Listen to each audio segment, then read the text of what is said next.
What's up, everyone? It's Chris with Bottle Cap Barbecue. Well, if you're like me, you've noticed a whole flood of Thanksgiving recipes out there on YouTube.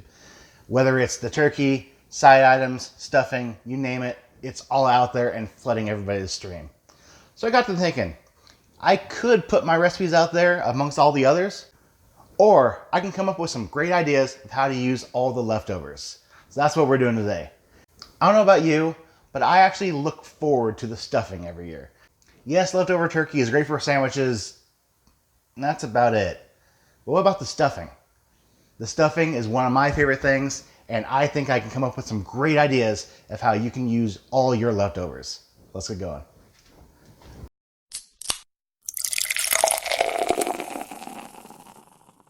The first recipe we're going to do is stuffing stuffed Cornish Game Hen.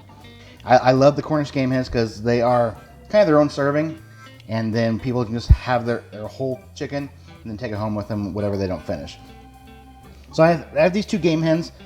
They have been taken out of the packaging, dried off, and they've been resting in the fridge for about 2 hours. I dried off the skin. Just make sure you have dry skin. Will give you good crispy skin when you cook it. So the first thing we're going to do is we're going to do a brine. So I have some of Cosmos Q wood fire chicken injection, and we're going to inject these things. Now as I'm doing this, I'm going to try not to poke holes in the skin. We want the skin to maintain its integrity so it keeps hold of those juices. So kind of go into the skin and do your injection.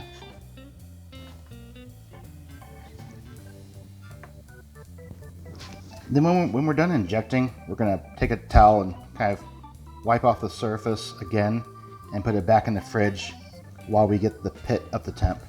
This way, all the flavor of the injection is in the meat for a little bit and still in the fridge so we can keep that skin dry. Okay, make sure we're getting the thighs and the legs too. Now for the legs, you kind of have to poke through the skin. Maybe try doing it down here. And I'm going to get the wings just a little bit on the other side here. These wings don't have a lot of meat on them, but whatever bite you get, you want to make sure it has good flavor.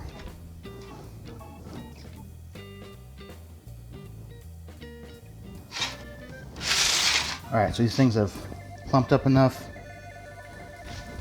So again, I'm going to take some towels. I'm going to make sure the surface is dry. You can see in here, I have them on an elevated rack. If you don't have one of these, just find some way of getting them off the surface, whether it's just a regular sized cookie sheet and a dryer rack. I want to make sure they're off the surface so you can get air dried. Because again, dry skin equals crispy skin at the end. Alright, so the skin on these things is nice and dry. These are going to go back in the refrigerator until I get my pit up to temp.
All right, pit's coming up to temp.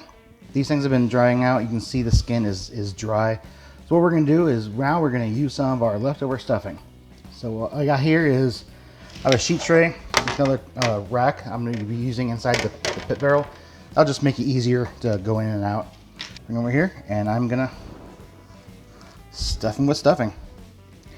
Now, it is important to use either leftover stuffing or stuffing that you've already cooked, especially if it's a sausage stuffing or some other protein, because you're putting this inside of a chicken or anything else, it's not going to get to the full cooking temperature as it would need when it was cooking the first time.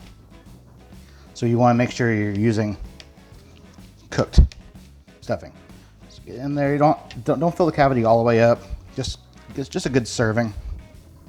Now you want to get some rub on these things. As a binder, you can use oil. That'll help kind of keep the skin crispy without adding in too much liquid. I'm gonna be using some duck fat. I love using duck fat on chicken and poultry. Basically, it does the same thing to crisp up the skin, but it's a great flavor. All right, I'm using two different types of rubs for these chicken. For one, I'm using a honey chipotle rub from Victory Lane Barbecue. This is given to me by Joe over at Smokin Joe's Pit Barbecue out in El Paso. We got together while I was out there. It was a great time. I want to make sure I don't get this on the other one because this one is a little spicier, which is why I like it when I use it. But because it's just me and the kiddo doesn't do a lot of spice, so this one's only for me.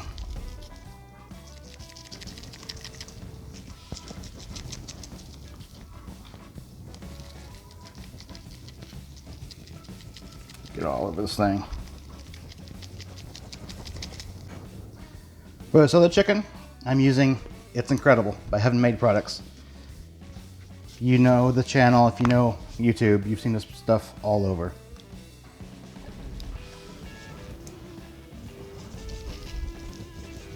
This stuff is amazing on chicken. I dare to say it's incredible. All right, there's our birds. All right, I'm done touching the bottle so I can get my hands dirty a little bit. But what we need to do is get some butcher's twine. We're gonna seal up this cavity. So the best way I found is kind of start a knot on one leg, then bring the other leg over, and then cinch it down. If you can get them to cross, that's great. If not, don't worry about it. The knuckle bone will take care of it. I'm not a butcher or anything, so probably not using the right knot, but whatever gets these things closed, this will help keep the stuffing from falling out. And you can also kind of tuck the wingtip under.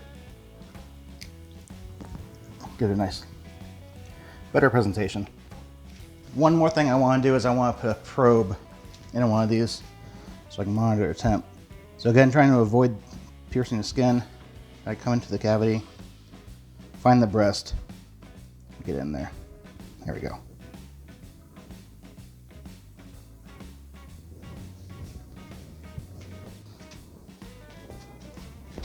All right, get these things on. You can see I left one of the rebars out. I wanted to do this so I can spike the temperature. That way, because the pit is going to go down in temp as soon as I put these on. So I wanted it higher, just so it reduces the time it takes to come back up to temp. I'll put the other rod back in.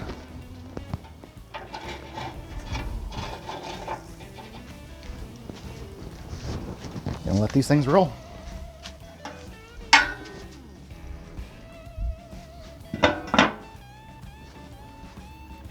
All right, guys, it's been 35 minutes. I want to give you guys a peek. See if you guys can see this. Oof, got some good smoke. Color on these things is looking phenomenal. There we go. So to kind of help with the crispy skin, I'm going to come in here and just do another coat of the duck fat. Oh yeah, looks great. Alright, get this thing closed up, got a fire going. But these things look fantastic. Again, this is only at 35 minutes. Look at our temp. Our temp is running. Let's see if that clears up. There we go. So pit's running at 325 right now, which is perfect for poultry. And our internal is about 140. So it's only been 35 minutes. Not gonna be too much longer. These things just came in off the pit. They hit our temperature of about 165. So I pulled them in, and look at the color of these things. Looks awesome. So this is the Head and Made products. It's incredible. And this is the Victory Lane Honey Chipotle. All right, so we're gonna let these things rest for about 10 minutes, and then we're gonna dive in. All right, let's cut into here and see what we got going. So you can see. Oh, look at that juice. Now, I've never been good at butchering. Try to find that. Oh, it just pulled apart like that. Look how tender that is. A little bit of smoke ring in there. That stuffing's right there.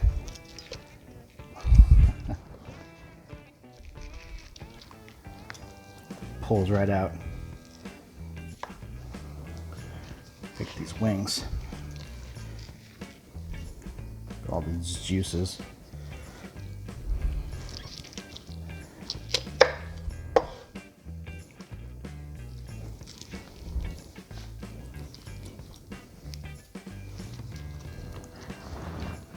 Yeah, I know. I can hear the comments now.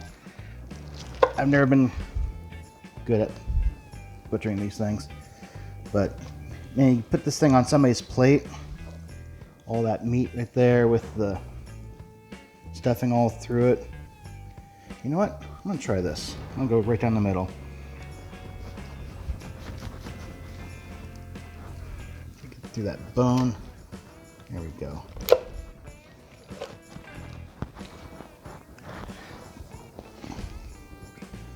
There. See it? Meat's just falling apart. Man, this thing looks great. All the juices, the color looks phenomenal. Look at that meat. How juicy it is. Tender.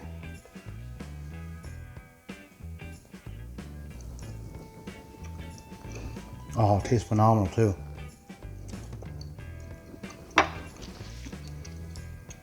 That skin, look. You hear that?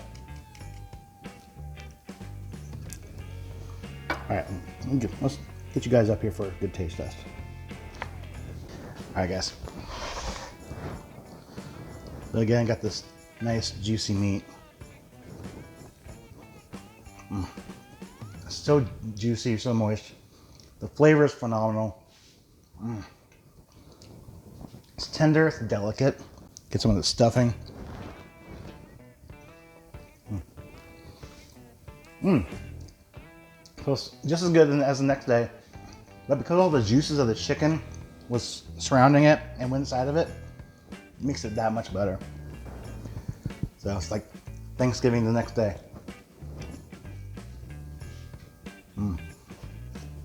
So good. All right, everyone. So again, this is just one way of reusing your leftover stuffing, because I know everyone's gonna have a ton of it. Hope you like it, guys. Let me know down below what you think. And please, if you like this video, give it a thumbs up. Hit that subscribe button so you don't miss a thing around here. This is just one idea. I'm sure there's lots of other ways to do leftovers, whether it's the stuffing, cranberries, turkey, whatever. Whatever your leftover is, let me know what it is down below. You never know, I might take your idea and put my little spin onto it and see where it takes us. All right, everyone, just like I always say, no matter what you have, no matter how you're gonna do it, just cook it.